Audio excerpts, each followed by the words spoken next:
Good evening, everyone. Welcome to Port Town Sector Plan and Sectional Map Amendment Kickoff event.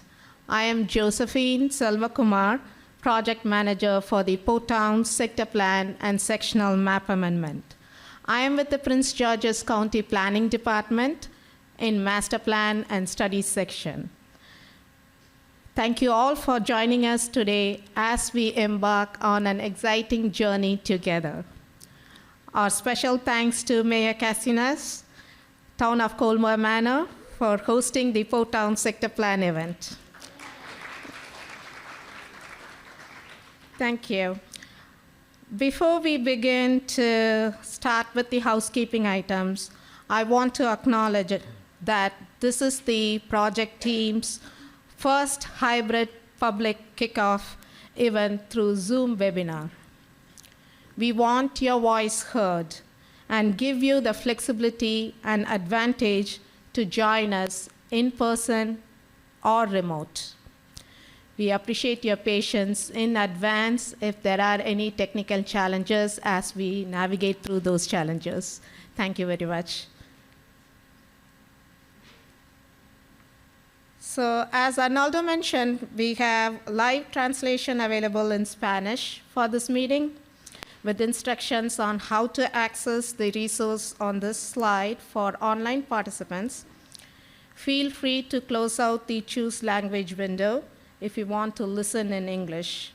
And as I mentioned before, this is a hybrid meeting and we have participants join us via Zoom. The instructions I'm going to give now are only for those who want to listen in Spanish. If you're listening in English, please hold tight, you don't have to do anything. At the bottom of the screen, select the 3 dots that are labeled More. Next, select the interpretation towards the bottom of the list of options.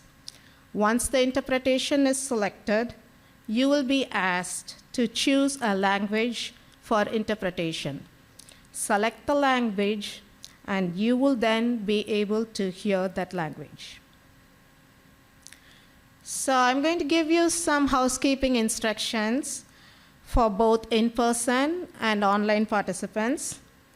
And for those who are joining us in person, as you could see, there are 2 exit doors. I feel like flight attendant now to show you. And there is an exit door there.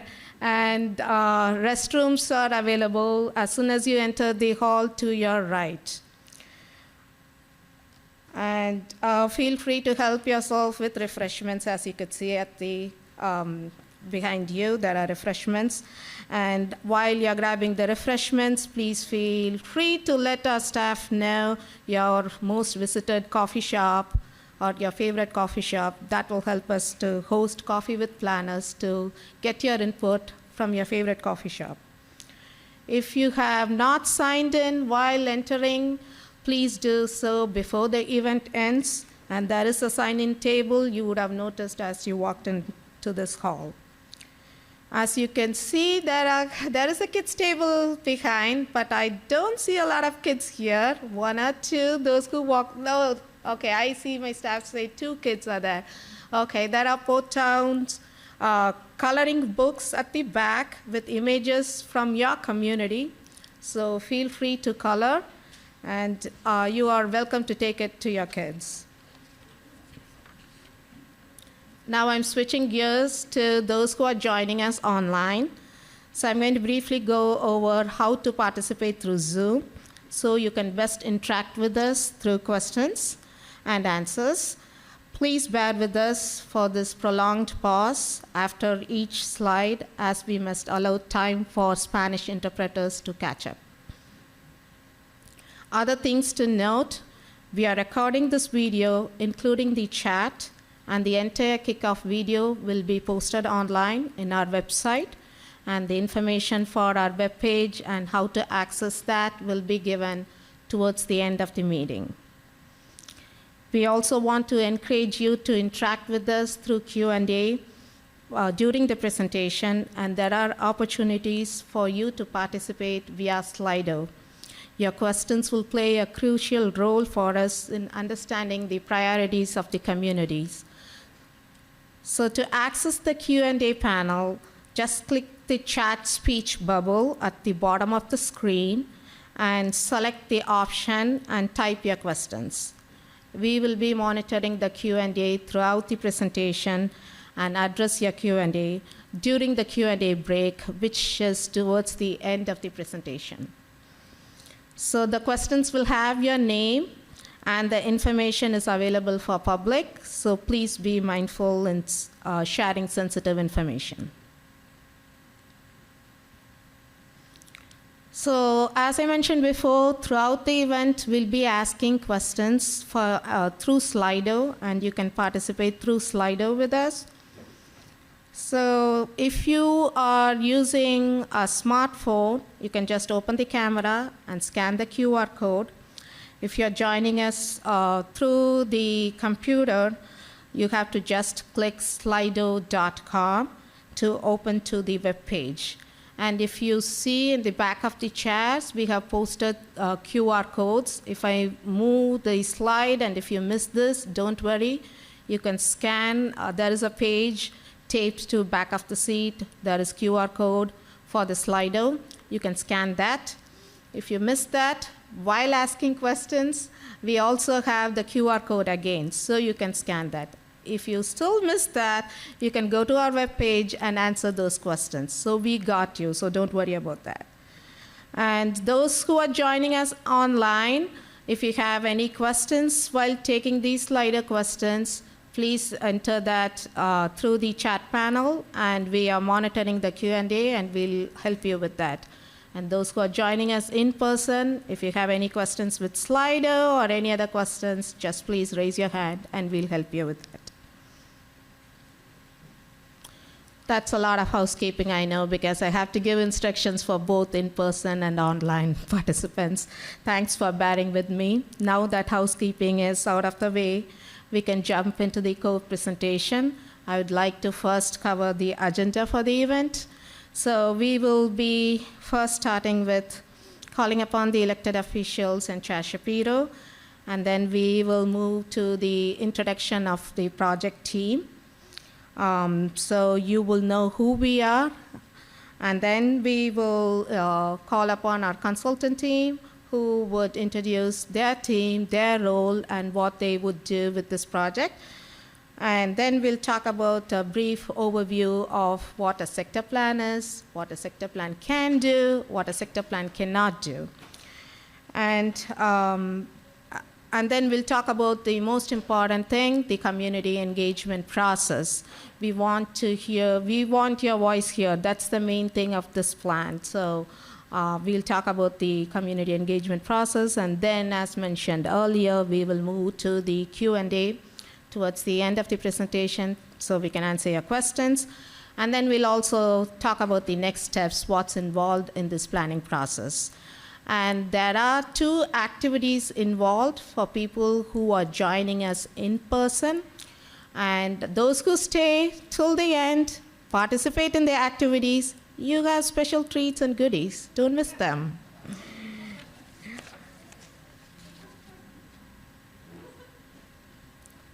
Okay, so at this time, I would like to acknowledge Chair Shapiro and our District 5 Council member and the new Council Chair, Jolene Ivy.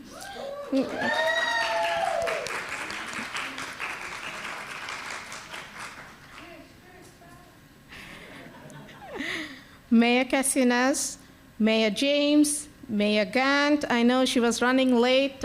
I'm not sure if she made it here yet, but she's on her way. Commissioner Wheatley for taking the time to participate in the event. Other participants who are joining us are Delegate Fennell, who wanted to be here in person, but unfortunately she couldn't join. She's recovering from her eye surgery, so she's joining us online.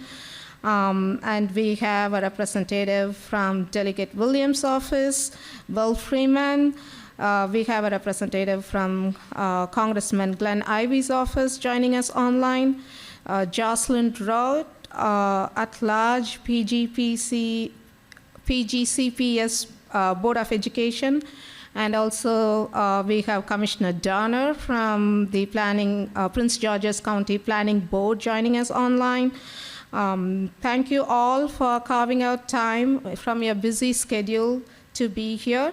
Now I would like to invite Chair Shapiro to give welcome remarks.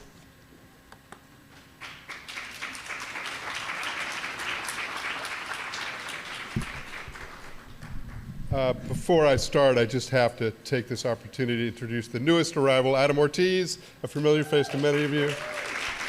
Former Mayor Edmondson, current, I'll get the title wrong, EPA, something or other. He's a bigwig. Let's just leave it at that. Good evening, everybody. I want to thank you all for taking time out of your busy day to participate in this process. We hope that this process is going to be informative, constructive, and also fun. And again, if you stay to the end, you're going to get some good party gifts, so please do that. We are here tonight to discuss the creation of a new sector plan for these communities. For Bladensburg, Edmonston, Cottage City, Comer Manor. It's an exciting opportunity. We're glad you all are participating already. I personally, as many of you know, I have a personal connection with this too. I represented some of these communities for a good number of years, and I'm very, very invested in seeing the kinds of transformation that we are all looking for. So I'm glad you're here. I'm extremely excited for you to participate and participate actively and bring your vision to this. So tonight you're going to meet the project team who's going to provide an overview of the plan process as the staff has laid out. We'll look at existing conditions, we'll look at opportunities for change, all those things. This is kicking off a long process, but that's a good thing, because a long process allows for a lot of opportunity for community engagement, for community voices to be heard, to make sure that the community voice is really at the center of the process that we have here. That's what we're looking to achieve. This is going to replace the 2009 approved Port Towns sector plan and sectional map amendment. And again, the goal is what we can do that is realistic, that is achievable, and then get all the necessary goals and policies and strategies for the Port Towns area. I say achievable and I say realistic because we want this to work. We don't want this to be a plan that sits on a shelf. We want this to be a guiding vision that helps transform these communities in the ways that you want this transformed. So very excited about that opportunity. It really is about collaboration. It really is about strong partnerships between the planning department, the planning board, our Department of Parks and Recreation, the district council. This is how we achieve all the goals that we're looking to achieve. And you know, we have a real opportunity to improve the visual character, to improve the economic viability of this inner ring suburb. So we're excited to kick off this process. The staff are developing some very creative and innovative engagement strategies for you and your communities. Actually, just earlier today, had a conversation with representatives from the University of Maryland. Are they here? Here we go. Sheena, I forgot your last name, Dr. Sheena Arente, who already has some really creative, nationally recognized ways to beef up community engagement and to amplify the community voice, and my team is already starting a conversation with them as well. I'm excited about that. So there's much to do and many, many partners that we can look at. I just can't emphasize enough how critical and important your participation is to the formulation of this plan. That's the most important thing that we're working with. So I encourage you to broaden your network, share this information with families, friends, neighbors, the like. As many people as there are in this room, we have, I don't know exactly how many, but I'm going to guess twice as many who are online. And we are happy to have this kind of hybrid environment. It just allows for more participation. So with that, again, I want to thank you for joining us this evening, and I look forward to this process. Thank you all very much.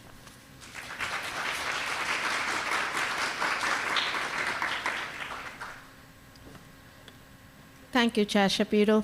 Now I would like to invite our new council chair, Joylene Ivey, to give some few words. Thank you. Thank you so much. It's great to be here. And I'm excited about this process because anytime you're having an activity like this, it's really a great way to put your personal stamp on your community, because the ideas that come out of this process have a great impact on what you'll see being developed here in the coming years. So please take it seriously. I know you do, because why else would you be out on a night like this when you could be home all cuddled up, right, watching TV? But here you are, and really appreciate your ideas. I really feel like we get the best outcome when everybody's voice is heard. So thank you for coming. Thank you for putting your thoughts out there. And I look forward to the result. I do know that when Peter Shapiro was on the county council, he made it a big priority to take care of what was happening on Route 1 over in like the Hyattsville area. And it was just used car dealerships and a bunch of crap, right? And now we have all these wonderful businesses, we have the Arts District, and it's because of this kind of planning and the input from the community. And we can do, I won't say the same thing here, because you want a different thing here. So whatever the different thing that you want here, please speak up, share your ideas, stay engaged, and we're going to make great things happen here. So thank you.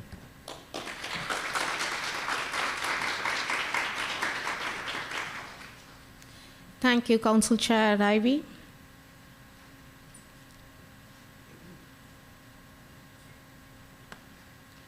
Okay, now let's introduce our project team. So as I introduce our project team, please stand up or wave your hands so people know who you are. So we have Sarah Benton, project facilitator and long-range planning supervisor. Sarah's over there behind you, waving her hands. And I'm Josephine Selvakumar, project manager. And we have Arnaldo Ruiz, deputy project manager. Both Sarah and Arnie are fluent both in English and Spanish. And we have Emily Letts, co-team member. And we have Linda Blitz, co-team member. Some of you would know her from the NPA, NPA grads. I did see some of you sign up here. And we have our graduate assistant, Mimi Sanford. Thank you, Mimi. Okay, moving on. So when you entered, there was a flyer on the sign-in table that has like what a plan is, what a master plan is, what a functional plan and a sector plan is. So let's dive a little deeper into what a sector plan is. A sector plan is a public policy document developed with input from community, stakeholders, elected officials, and other interested parties to create a long-term vision for a specific area of Prince George's County. A sector plan contains county's policies for growth and preservation for a specific targeted area, as well as strategies that, if implemented, could achieve the plan's vision over the next 20 to 25 years, as well as advance the goals of Plan 2035. A sector plan provides policy guidance on several planning elements that impact everyday life. So we'll be talking about the 8 planning elements that the sector plan is organized of. The project team will dive into those elements in detail in the upcoming slides. So what can a sector plan do and cannot do? A sector plan contains strategies to attract and retain a variety of businesses. A sector plan contains strategies that may make the area more attractive for investment, and it can also recommend zoning changes. So what cannot a sector plan do? It cannot bring a specific business to an area, say to bring a Starbucks or Wegmans. It cannot raise or lower property taxes and cannot lead to specific projects being funded or constructed by implementing agencies.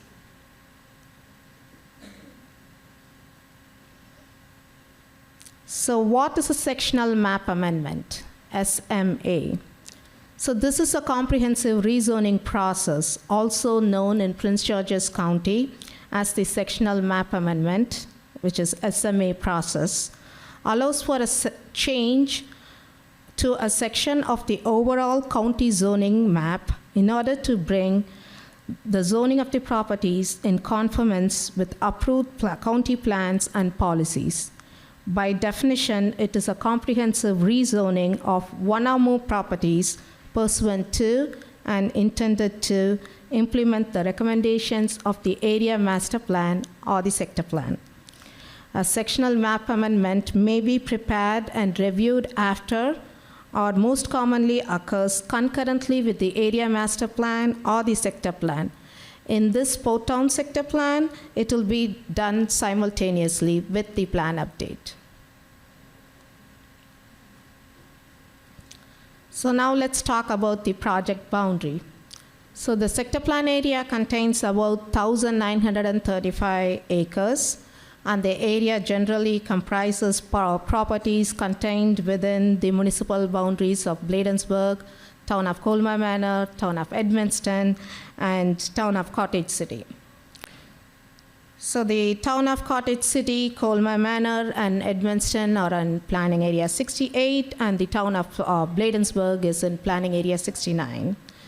And the project will cover areas within the Plan 2035, established community areas, and neighborhood center. So the sector plan area is largely residential, but it also contains a mix of other uses too, like the employment centers, and it also has shopping centers and also portions of northeast and northwest branches of the Anacostia River.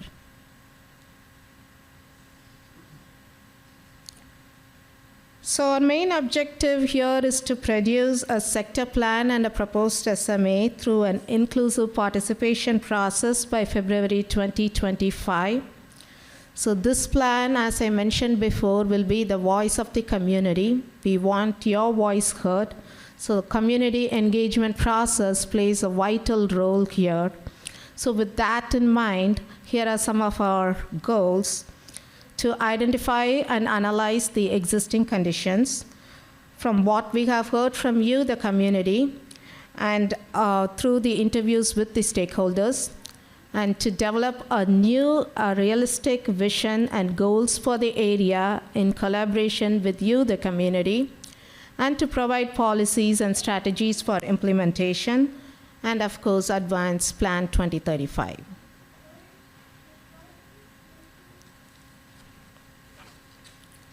Okay, so let's talk about the anticipated project schedule.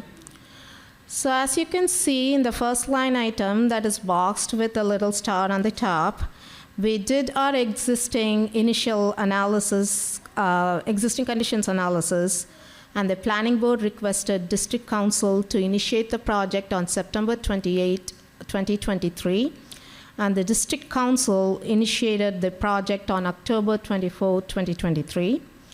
As mentioned before, we completed the existing conditions analysis, which we'll be discussing in the next few slides. And this is also published online through an interactive map. We'll be talking about it in the upcoming slides. We will begin to implement our public participation program through this fall, through the summer of 2024. Drafting of the plan will then begin with public release in, around May of 2025. We will then move to the legislative approval phase with a joint public hearing in May of 2025, and planning board action would be in July of 2025, and then the district council action in November 2025, unless a second joint public hearing is required, which will then push all the council action to February of 2026. So now I would like to turn it over to our consultants to introduce their team. Roadside and Harwell, RHI, has been awarded to assist us with this project. I'll now invite the RHI's project manager, Sukriti Ghosh, to introduce his team and briefly discuss their roles and responsibilities.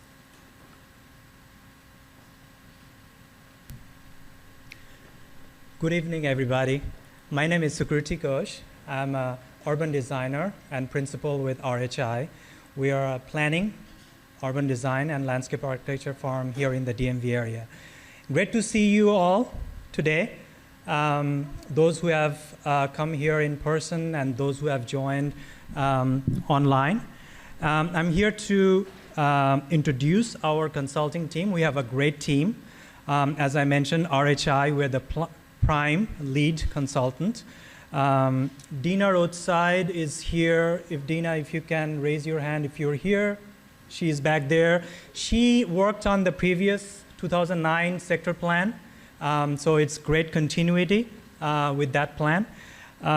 We are going to be providing, creating concepts on planning, urban design, and we'll also be helping with the community engagement. We also have a great team to support us. First and foremost, Brick and Story. They will be helping with the community engagement. Founder and principal of Brick and Story, Latoya Thomas, is back there, along with Regan Carver. There you go, thank you.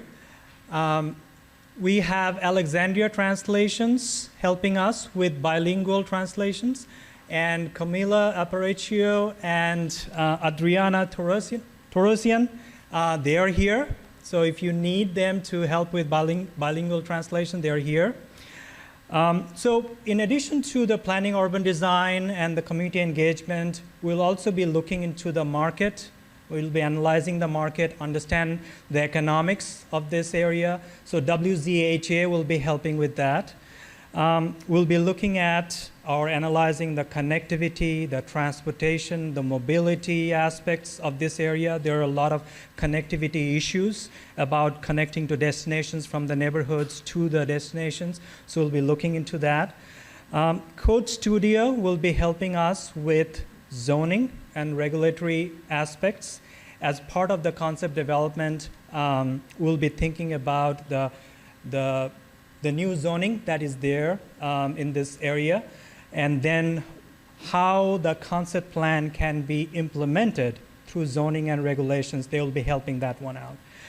And last but not the least, Interface Multimedia. They will be helping us to create visualizations so that when we develop the concepts and plans and ideas, they will help us to create 3D graphics and visualizations for public-facing documentations as well as the plan documents, so that it's easier to understand the concepts and the plans. So that's our team. So thank you, everybody, and looking forward to working with you all for the next year and so, and we'll be working with MNC PPC and the county. Thank you.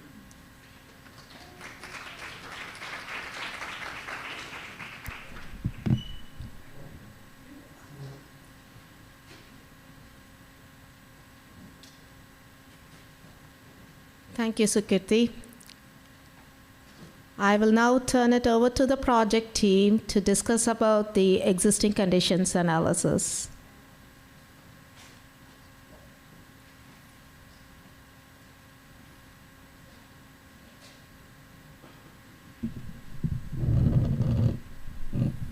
Thank you, Josephine. Good evening, everyone. Buenas tardes a todos. My name is Arnaldo Ruiz. I'm the Deputy Project Manager of the Port Town Sector Plan, as Josephine mentioned. We have documented what we have learned so far in a 200-plus page report on an online story map about existing condition. Over the last several months, we have received data, completed analysis and research, interview with elected officials, county and state agencies and departments, business owners and residents, and attended community events like the Hispanic Heritage Month at the Public Playhouse in mid-September, and the Anacostia River Festival on September 30th. The next three slides that we are going to see right now, we are going to present a summary of the demographic characteristic of the area. According to the U.S. Census Bureau American Community Survey 2017-2021. This is the 5-year estimate.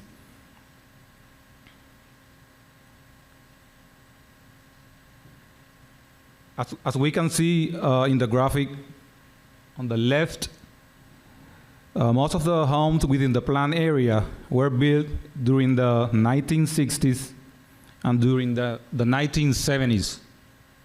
Another significant sample of homes was built during the 1939 or earlier. As a fact, and according to this survey, the area has not seen construction of any new housing since 2014.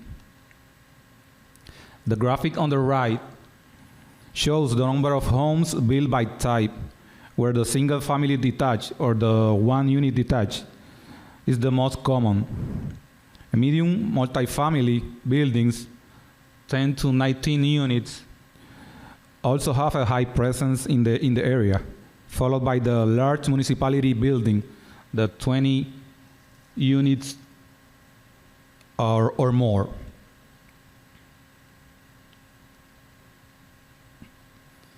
Who live in Port Town?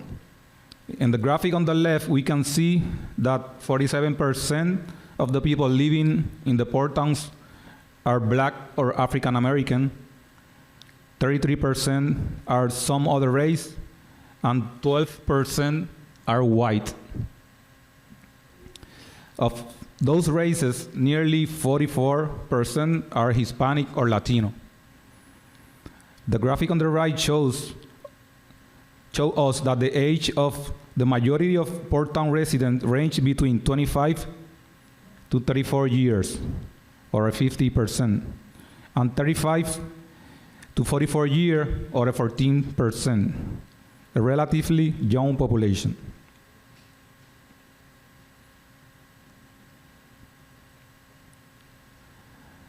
The educational level of people over 25 years of age in the Port Town reveals that 33% have high school level, while 22% have some college, no degree level.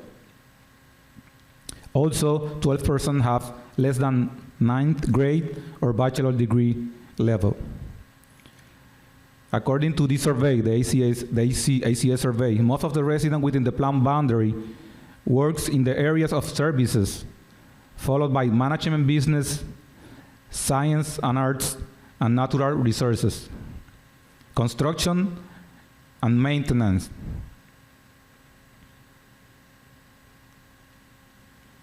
As Josephine mentioned earlier, the sector plan is organized around 8 elements from Plan 2035.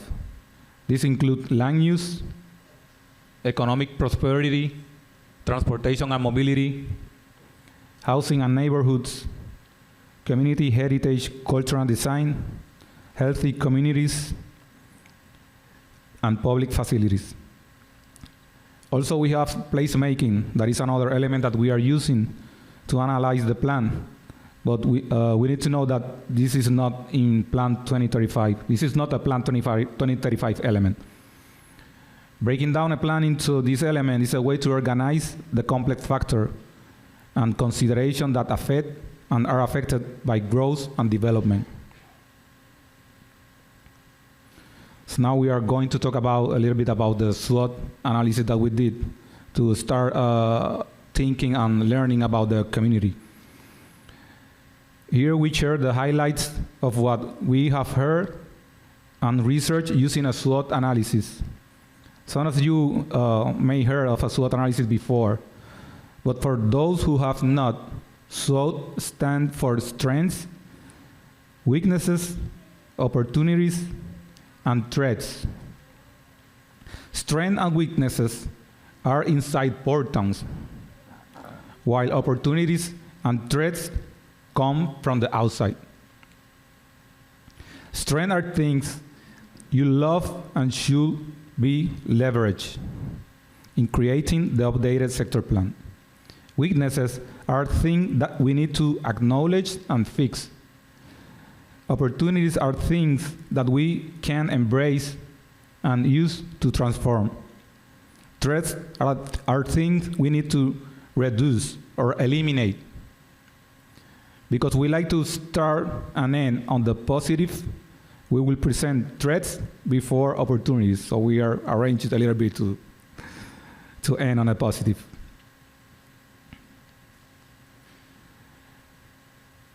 For land use, a major strength in that port town is an area where 35% is designated parks and open space, and these support the Chesapeake Bay protection efforts.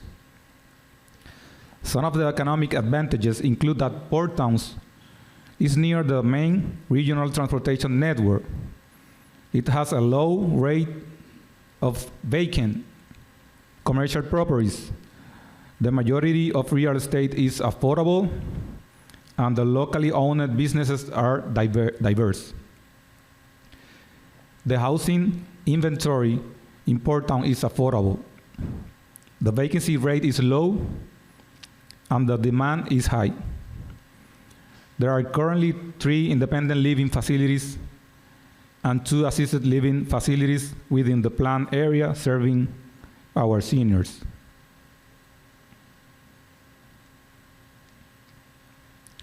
The sector plan has a variety of public facilities, including a new library, whose ribbon-cutting ceremony was held last November 1st.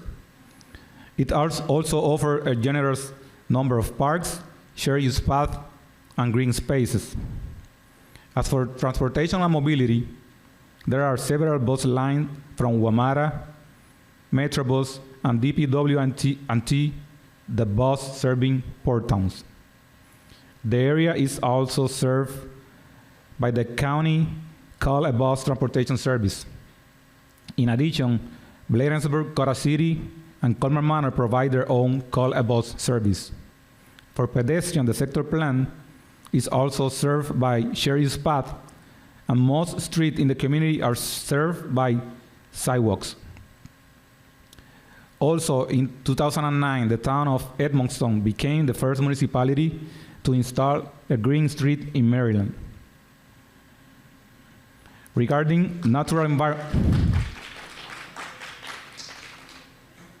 congratulations. Regarding natural environment, we noticed that a significant portion of port towns is part of the county's green infrastructure network, an interconnected network of important natural areas. In 2022, the construction phase of the Anacostia Watershed Restoration Project began. This project aims to restore a segment of the watershed within Prince George County that has suffered from years of environmental neglect. As for community, heritage, culture, and design, the areas of Bladensburg, Edmonston, Colmer Manor, and Cora City has a strong connection to the history of early America, its art and culture. Evidence of this can be seen in the number of buildings, historical sites, murals, and sculptures. Its population is diverse, and a notable artistic community is concentrated there. When we consider healthy communities, we look to access to things like parks, recreation, and healthy foods. Because much of its land use is designated as park and open space, port towns provide access to parks, rivers, a waterfront, as well as an extensive network of bicycle and pedestrian trails. There is also a strong presence of healthy food retailers in the area.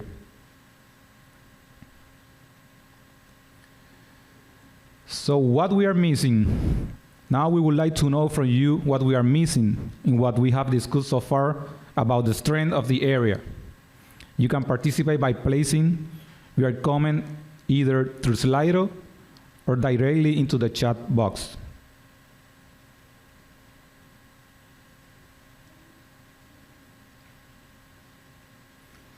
So you can go into the Slido and type the code port towns, and you can put your comments to see what it comes.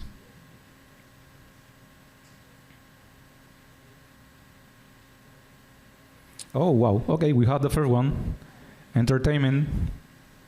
So we are missing entertainment. Port towns.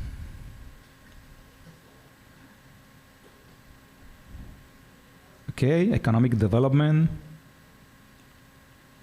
more pedestrian walkways, technology and coffee bar, nice.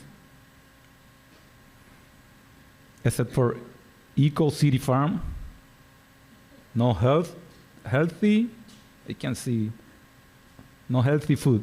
Okay, wow, better quality option for healthy food. Okay, I think this is beginning to stand out, the healthy foods. Connection to Anacostia Trail. Okay, economic development. I seem that it's taking the lead. Economic development seems to be taking the lead. All right. Thank you for your participation in this first survey. It was extremely interesting for us to have your responses that will help us to better understanding your needs. And now I will turn it over to Emily.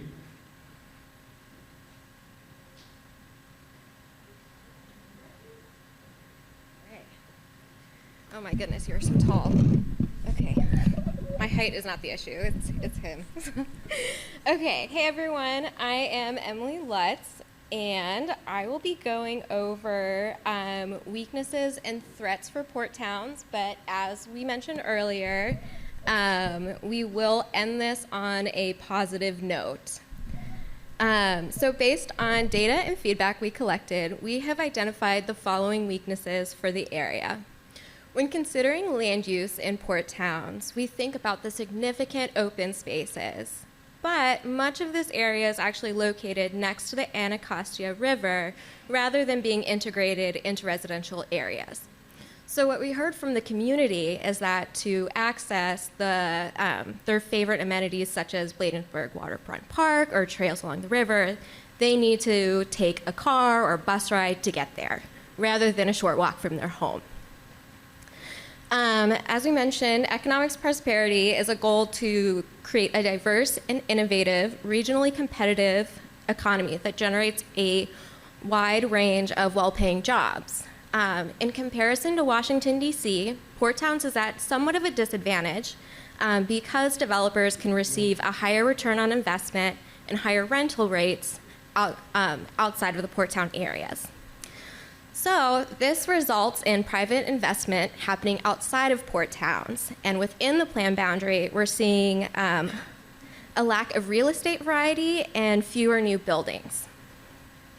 This is a good segue into housing because while older homes are more affordable up front, they often come associated with higher maintenance costs. So we categorize this as a weakness because what we heard from the community is that aging in place is a top priority here. So when we think of seniors on fixed incomes, they'll be faced with costs to retrofit their home as they grow older, but they'll also be facing costs of really high repairs and maintenance. In planning, we define affordability as spending no more than a third of your income on housing-related costs. So obviously this is something we'll want to monitor, especially for our senior citizens on a fixed income. So now let's talk about public facilities and more specifically schools. Prince George's County's public school is the third oldest collection of school facilities in the state of Maryland, with an average building age of 38 years. A recent study found that approximately $8 billion is needed to modernize the school system. But not only is there an aging infrastructure, our schools are overcrowded. So it's estimated that for the next 8 years, the schools serving port towns will continue to be overcrowded until we can modernize and expand the school facility system.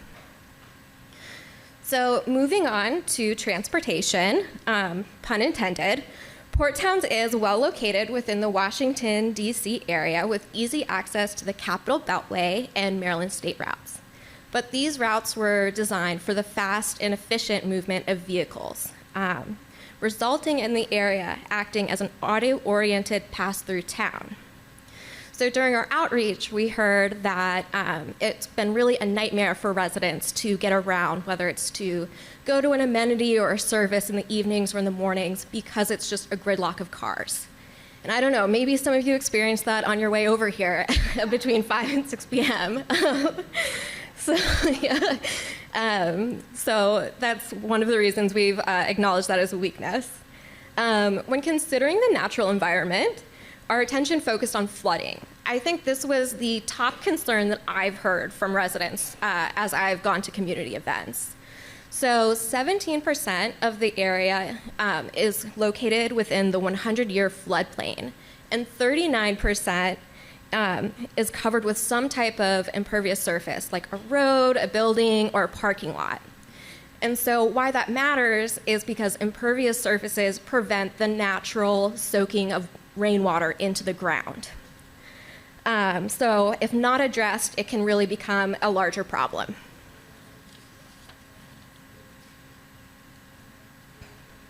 So another common theme that we heard related to community culture and design during our outreach was that the plan area does not have a marketable brand or identity. So this, coupled with a car-centric design layout, has really strengthened the area's recognition as a commuter pass-through town. But what we did here is that members of the community desire to highlight Port Towns' uniqueness. So it's clear to everyone, not just the people that live here, why this place is so great. Lastly, when we looked at healthy communities, we used the University of Maryland's environmental justice screening tools, which assesses environmental justice risks within the state. So this tool put Port Towns as a high-risk area for environmental hazards. And what that means is that while living in the area, you have a higher chance of being exposed to certain pollutants. So this is really important that we monitor this, because not only do we want this to be a safe and healthy community for us now, but for future generations to come. So this was just a highlight of some of the weaknesses that we identified during our research, but I would love to hear from all of you what you think are weaknesses that we've missed or that you would like to highlight.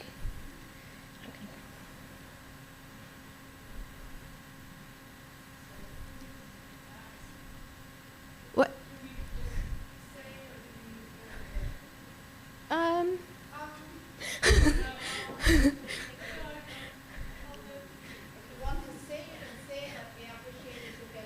Well, So the only thing I have to say is that I'm so glad that you all have translators here, and the fact that nobody here is using translators lets me know that the people who speak Spanish have not been brought into this discussion. I mean, there should be at least this many people who are Spanish speakers participating. And they're not here, so yeah. it's a that's big because that's a huge part of our community. People don't speak English, and people who they speak English, but they're not going to engage in planning discussion. So Yeah. it's a big. Yeah, that's a great point. I guess, I don't know if you wanted to talk to that, but we do have multiple ways of outreach for the community. So while this is one way that we're asking for feedback, we will be going through other channels to try and reach populations that are not here today. Yeah, that's the main thing of our community engagement. We want to make sure that we hear your voice. So we do know there is a majority of Spanish-speaking population here. That's why we work closely with the towns and try to do outreach through the towns so that they can reach to the community. So this is not one and done deal. We have like a lot of open houses and workshops coming. This is just the kickoff. So spread the word, and we have our webpage. Please ask your neighbors and friends to come. Bring them to our next open house. And And thank you, Monica, for being here. You're listening. so just to add, there are Spanish people on Zoom. And that's amazing, but they're also like, I mean, there should be at least as many Spanish speakers here as there are English speakers, and that's a lot here means that they're not feeling welcome. And we shouldn't have any more meetings unless there's space. Okay, so yeah. Thank you, and we'll work towards it to bring them more in the upcoming meetings. Okay. Well, thank you all for participating in the Slido. Ugly Corridor seems to be the winner here. Procrastination is another one. So I look forward to going through and reading these later. Ooh, branding is a good one. Potholes. Yeah, there's a lot of good stuff here. Okay, so I am going to move on to threats. So the weaknesses just discussed have multiple solutions that could become assets to this community, but it will take time, money, and consensus among multiple parties on what that right solution is.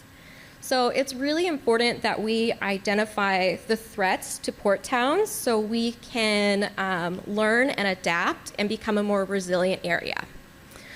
So as I mentioned earlier, in the weaknesses section for economic prosperity, other areas have a higher return on investment for developers, which incentivizes new projects outside of port towns. Additionally, port towns is not ranked as highly as other areas in Prince George's County for strategic public funding. And why this is really important is because both of these factors may hinder or delay the wanted growth that we want to see. So for example, we heard we want greater connectivity to nature in our residential areas, or we want a variety of housing options for aging in place. Well, all of these wanted growth or desired growth requires both public and private funding.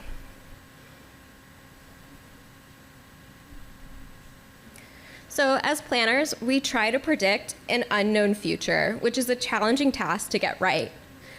We constantly are reflecting to see if the past assumptions that we made still hold true today, or if we need to kind of pivot to a new normal.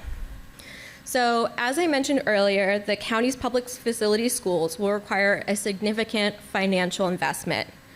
But during the pandemic, we saw skyrocketing construction costs and supply issues.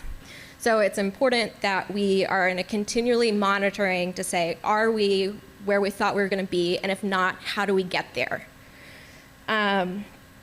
This is the same for the natural environment as well.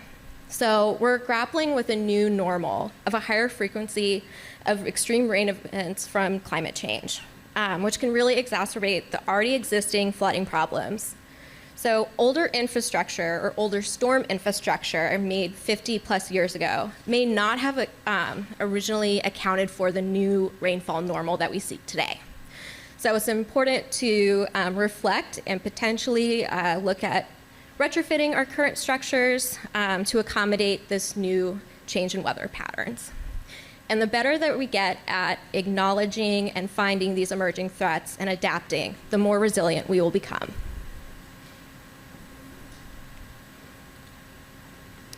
For community culture and design, we not only heard of, but saw some of the artistic talent in port towns through murals and dances at cultural events. This area has a diverse history of heritage, and the idea of creating a cultural arts district has already come up. But we'll want to be mindful because it'll be somewhat challenging to create a unique one when there's so many art districts already in place nearby. So we'll really want to focus on how do we differentiate port towns so it's successful. Lastly, during the COVID-19 pandemic, we found empty grocery store shelves and more of our neighbors who needed help from food pantries and food banks. And we really saw how fragile our global food system is. So while the height of the pandemic has passed, the threats remain to maintaining a healthy community from extreme weather events, disease outbreaks, supply chain disruptions, and higher food costs. So that was a brief highlight of some of the threats that we identified, and we'd love to hear from you again what we are missing for possible threats to port towns.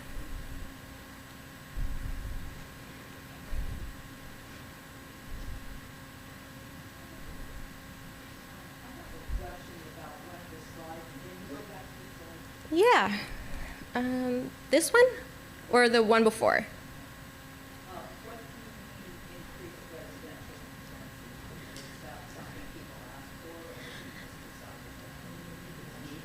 Yeah, absolutely. So the question was, what does increased residential density mean as a threat? So we put it under public facilities because as we see an increase in population, our systems like schools, roads, sewer, just infrastructure in general is going to see a higher capacity. So we'll just want to make sure that as our population grows older, or not older, but grows larger, that the infrastructure we have in place grows with it. No. No. Yeah. Yeah. Okay. Ooh, noise pollution. That's a good one.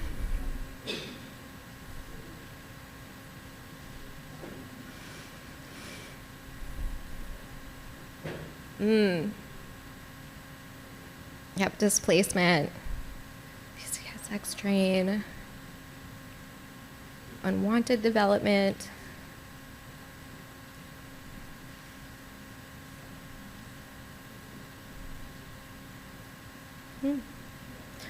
Lack of cooperation. Affordable redevelopment. Ooh, family businesses being pushed out. Yeah, we highlighted that as a strength, just how wonderful it is, the different small businesses that we see here, so that's really important. But it looks like noise pollution is really the winner here.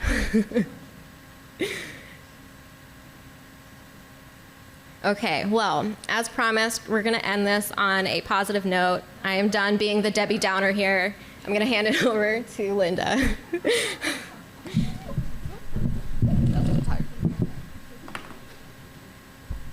Thank you, Emily. I'm Linda Ramirez Blust. I am also a core project team member, and I have the great fortune of being able to talk about opportunities. And there are many. It keeps falling down. I might have to hold it. Okay. Starting with our first plan element, land use. Along Maryland 450, Annapolis Road, and Edmonston Road are several properties zoned CN, commercial neighborhood, and CS, commercial service. Both of these zones support the creation of vibrant, walkable areas for residents and visitors alike. From an economic development standpoint, we've made mention of the fact there is a strong industrial presence, and that does offer an opportunity for port towns to distinguish itself and enhance its designation as an eco-district by creating a niche market in the green infrastructure industry. It also provides opportunities to create maker spaces for metal workers or woodworkers. So it's an opportunity to rethink and create opportunities to address things like the regional shortages of electricians and plumbers and skilled tradespeople in a booming regional construction industry. Early on, Arnaldo presented a graphic that showed the types of housing within the Port Towns community. And you saw one really tall bar for single-family houses, and you saw another really tall bar for multi-story buildings. But sprinkled in there are other housing types, like duplexes and quadplexes and townhomes. Those are things that are often referred to as the missing middle. And there is an opportunity to add more of those types of housing while maintaining the architectural integrity of your existing communities. And those other housing types offer a more affordable opportunity for home ownership and aging in place.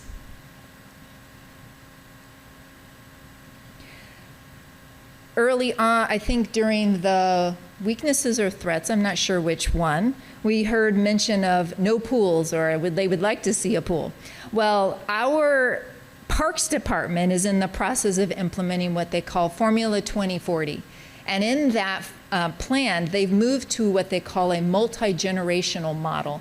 And those are larger facilities that would allow the inclusion of things like swimming pools. So that's an opportunity to provide amenities to the community that we currently don't have. Just yesterday was the opening of the Rhode Island Avenue Trolley Trail extension, and there are other projects like the Dueling Creek Heritage Trail, all of which help to increase the connectivity of port towns to the region and other areas surrounding. There were a couple of times that Prince George's County Public School System was mentioned. Arnaldo said we use these plan elements to help us organize very complex issues. So while on the one hand, we realize there are challenges with the capacity of the schools and perhaps the instruction and the cost of construction of schools, William Wirt Middle School is in the process of being replaced. Students at Templeton Elementary were relocated so that building could be replaced. So PGCPS is in the process of a very ambitious program to improve and upgrade and replace its school system. For public facilities, as also was made mention, Port Towns is designed for cars. But that means there's now an opportunity to design for people who want to get around by walking or biking or using other modes of transportation.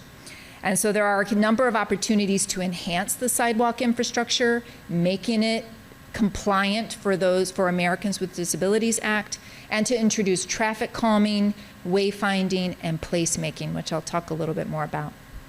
For the environment, the Army Corps of Engineers and Prince George's County have recently embarked on a project to address 7 miles, improve the habitat along a large corridor of the Anacostia River, which over time will help improve the quality of the river, but then also introduce some of the more natural approaches to water absorption and water management to address flooding.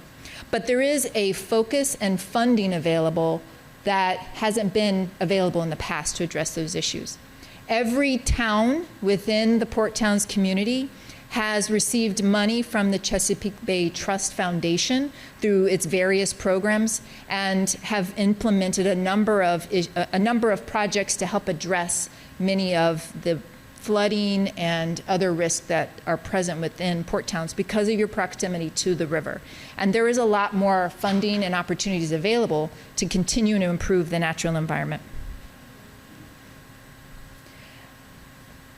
Port Towns does have ties to early America, but before John Smith began exploring the rivers in 1606 and such, there were indigenous communities, indigenous populations here that can also be highlighted and celebrated and shared, as well as our growing Spanish-speaking community and representatives. While we do have a lot of roadways and railways, that public infrastructure presents an opportunity for art, for murals, for making things more interesting and dynamic.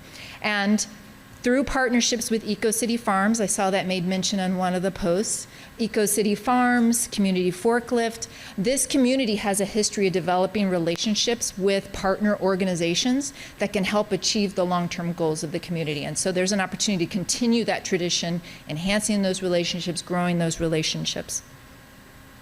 And yes, there is EcoCity Farms, and you guys are definitely leading the way in terms of trying to rethink and build local and regional food systems. There is an opportunity to continue to expand that, build upon that, introducing more healthy food retailers, but thinking more broadly in terms of production, processing, distribution, and consumption, and what that looks like. There is an opportunity to continue to improve trail access, and there's a larger network opportunity within Maryland as a whole, and specifically with Prince George's County, and there are a number of state resources and grant programs that are becoming available. I've just hit a few high points of opportunities. I'm sure there are many more that you all are thinking about, so I'm going to open our last poll in Slido, and so if you could share with us opportunities that you think about, you've talked about, you'd like to see us explore.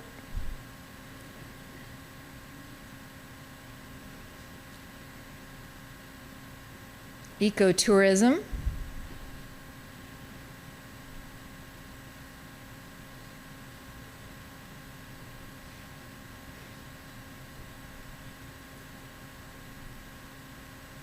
Signage along trails in Spanish. More open spaces, summer festivals. This is a community, so far, this is a community that does like festivals. You like to party and have a good time, so it's great to see you all get together. We've enjoyed going to some of those events.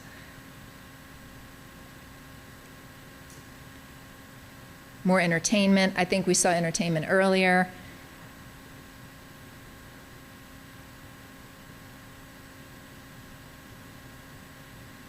Dog parks, great. Excellent. I'll give you another 30 seconds or so. So if you're in the process of typing, finish up.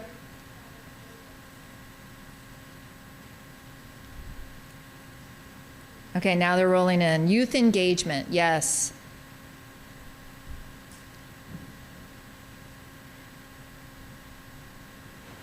A lot of things around youth activities, youth parks and events, youth sports. Yes, we are beginning to hear more of that. So if we'd love to have more conversations about that. What does that look like? What kinds of things do they want to do? How do we engage the youth so they're part of the planning process? Because we can say we need places for them, but they should help us in designing them. So if you have ideas of how we can connect with them, we'd love to hear that. All right, wonderful answers coming in, but to make sure we continue on and get through everything we need to, I'm going to move to the next element, which is not an official Plan 2035 element, but we've heard that this is not a destination, it's a drive-through, there's no marketable brand and identity. And so as we've, as a team, thought about that, heard that, we've connected with our placemaking team. We have a representative in the back, Christina. And placemaking is a set of activities that historically they help build a coherent and clear identity for a place and incorporate it into the built environment. And we've begun to think about how do we make placemaking an integral part of our plan making. And we've only begun the process of just brainstorming and thinking about, are there ways in public rights of way to create a sense of place? So as we're going through that, going around Peace Cross, are there things that can be done to make that more noticeable and identifiable as, here, you're in port towns now? Are there opportunities on vacant lots to activate them as other things, use them in other ways, to give people inspiration about what could be?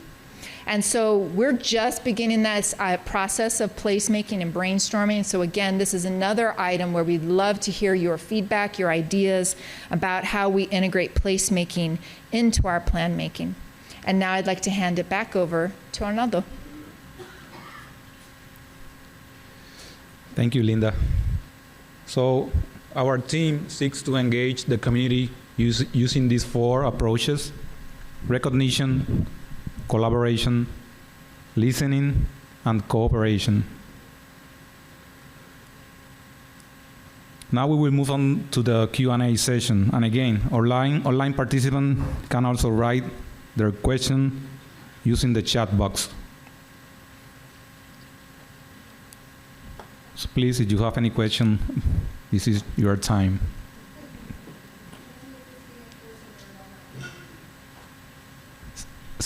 Say it again.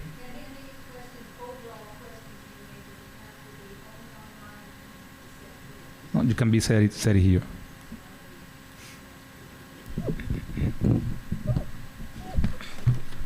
I have to adjust the height here.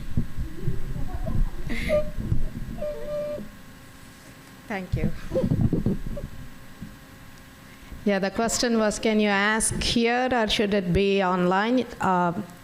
In the interest of time, we will take a couple of questions in person and a couple of questions online because we have another activity, second half of the event to take place. Yeah. This is question observation just for you to take notes. I'm not trying to make a big deal.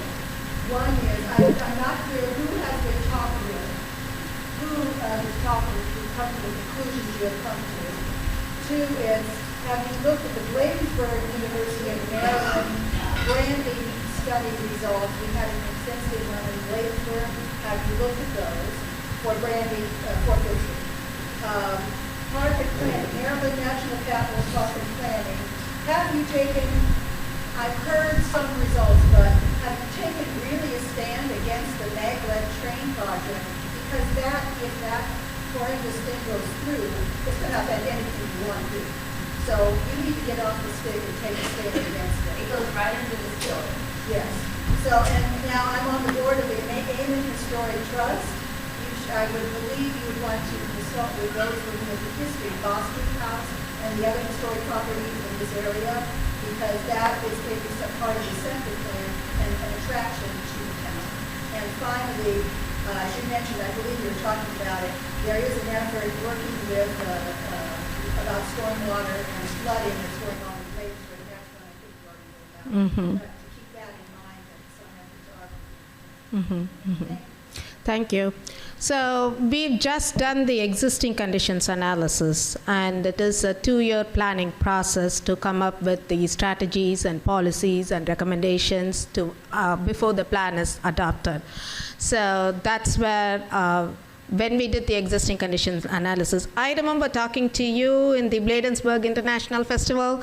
So we were out here this summer talking to the community, hearing your input, and we were at the Edmundston National Night Out and Anacostia River Trail Festival, Hispanic Heritage Festival, and we were listening to you. This is all what we want to hear. And we did look into environment, history, and all the elements that you mentioned and the studies, but it's not a done deal. It's just the research and the initial analysis that we have done. And please come out to all the meetings and let us know as we move through each process. So that will help us. With your input, it will help us develop a successful plan. Thank you. Yeah, thank you. Yeah. Do you want to come speak here so the online participants can hear the question? It's pretty quick. Okay. Are you going to work with state highway? Because the state highways are a freaking mess. Unless those are dealt with. You know, when they redeveloped Edmundston Road, they promised that it would be a street, and it's not. So until the peace process solved some of those other things, you know, it's just going to stay. So what's your relationship with this state highway? So the question is, what's the relationship with the state highway representatives? Are we working with them? Yes, we are. We do have representatives from the state who we did contact. So they are in the loop. And we will, as we move through the different milestones, as we move through the planning process, we will keep them in the loop. And I do hear you, what you say about the traffic and traffic concerns and transportation issues here. We do know that. We will work with them and have them looped in the plan so that we can come up with good recommendations, especially when concerned with transportation. Yeah, I mean, just by what you all said, this area is a transportation Yes. desert. Yes. Yes. Yes. Purple line passes by, metro, everything. Yes. Yes. Thank you for your feedback. Is there anything okay, one more question in person, and then we'll check what they have online. Thank you so much for coming out and doing this. As my first comment was about the fact that you really have more spending here, so they can be involved. A couple of things that we didn't talk about. Metro is considering in 4-6 plans to have a stop around East for us on blue, silver, orange line. That would be amazing. Second, I think you guys know that there was just a tragedy 2 little kids killed by a man walking to school. It is not safe to walk anywhere, and I'm particularly worried about people walking to the grades for library. It is not safe for them to falls and all of that. Yeah, so I'll leave it to that. We need to have more people involved in this discussion. We just want to hear, and it's not just about development for businesses and the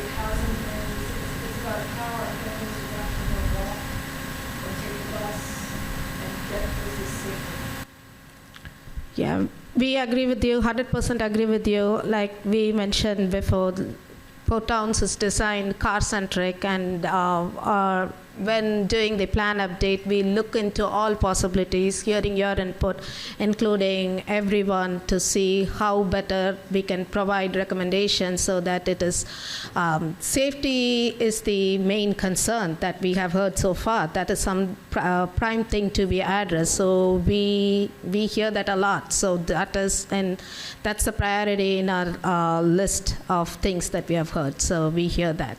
Thanks for your feedback.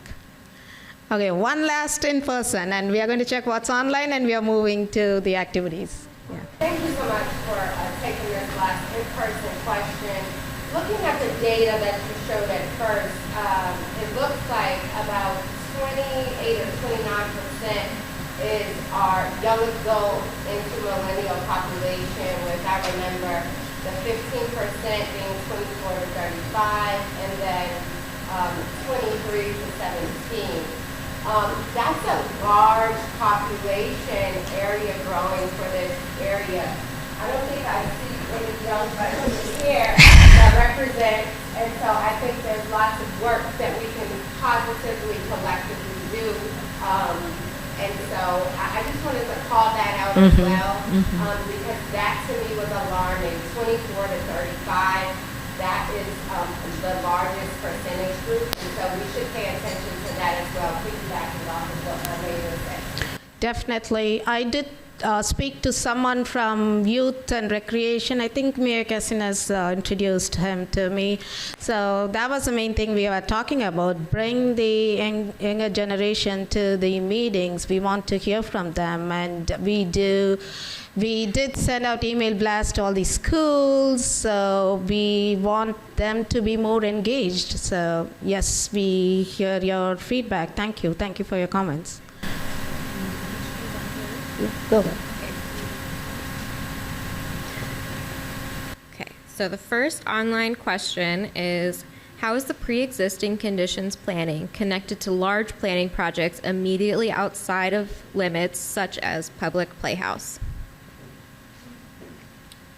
So the public playhouse, they have a master plan feasibility studies. I'm not 100% sure on their timeline, but I do work with that project manager. I do know they are doing their feasibility study, and sometime early next year they would have their recommendations. So public playhouse being within the sector plan boundary, we do work with them, with Parks and Recs, to collaborate our ideas. Last one was online, and then I think we'll answer. Okay. How are you planning on balancing the missing middle housing development with traffic that will be increased by more development? This is a good one. I like this one. So from our initial research, there are not a lot of vacant properties here.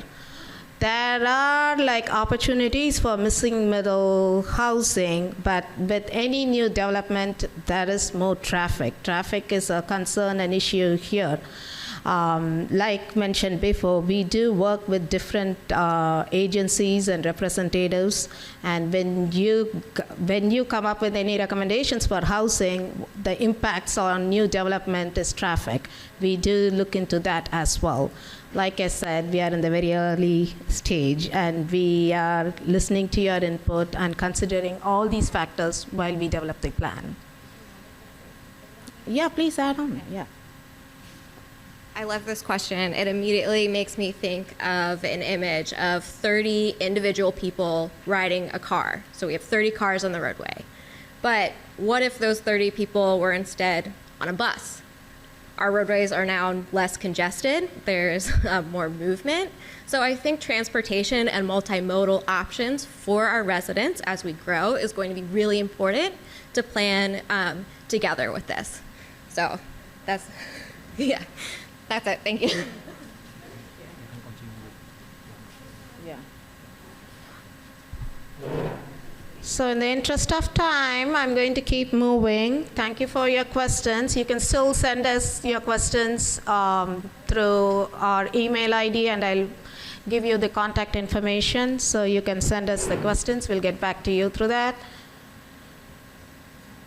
Okay, so as I mentioned earlier, we did our initial existing conditions analysis, and that is published online through an interactive story map. There is a QR code behind the chairs for the story map as well. Take out your phone, you can scan the QR code. So before that, I would just like to let you know that we are still collecting feedback. And if there is a small image here that shows introduction, overview, strength, challenges, opportunities. As you click on those tabs, you can see the findings and the maps related to that. And there are also feedback questions. When you click the overview tab and go to the bottom of the page, there is a feedback form through which you can, there are questions on which section was most valuable to you from what we discussed, and why is that valuable to you, and you can also give us additional feedback and thoughts. So when you do all those things, don't forget to leave your email address. In that way, we can touch base with you when you leave your contact information.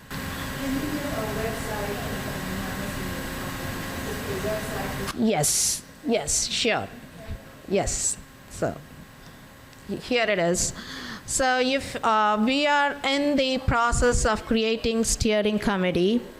So steering committee, that will include representatives, but not limited to stakeholders, property owners, community members, staff members from the municipalities within the sector plan area.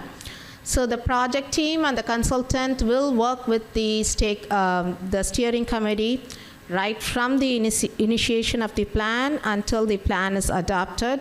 The steering committee will play a vital role. The steering committee will be providing directions, making key decisions, offering expertise, and ensuring the community needs are addressed effectively. So they are like a liaison between the project and the broader community. So we have 3 spots left for community members to hop on to the steering committee. So if you're interested, please let us know by December 31st, 2023. You can email us if you want to be part of steering committee. First come, first serve. So 3 spots left. So you can email to porttowns@ppd.mncppc.org. It's porttowns@ppd.mncppc.org. So our website, there are rack cards available outside that has, you can scan and get to our webpage. I'll give you the website. If you don't want to scan, I'll give you the website. You can just go to the website and sign up. When you sign up, you get all the updates. Please sign up so that you don't miss our updates. So with this, we are coming to an end to our online presentation. You'll have more opportunities to interact with us throughout the planning process. Thank you for your time and participation. Online participants, we will have our next open house workshop late January or early February. So thank you all for joining us online. So while we end the online presentation, those who have joined us in person, hold tight. We'll move to the second half of the event where we have 2 activities planned for you. As you move to the activities, please feel free to help yourself with refreshments. And I already saw people taking pictures with the selfie frame. If you haven't, Continue to take pictures and don't forget to tag us, #PortTownsPlan. Please tag us online.